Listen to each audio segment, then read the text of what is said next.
заңсыз қонады екен, адамдар өмірге қонақ екен. Шынымен бұл дүние ай жолақ екен. Қарағым ай,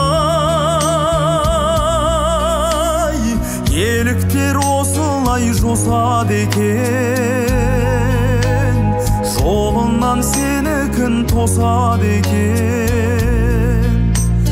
Бұл көңіл еліктен босады екен, бұл тағдыр сені кімге ай қосады екен.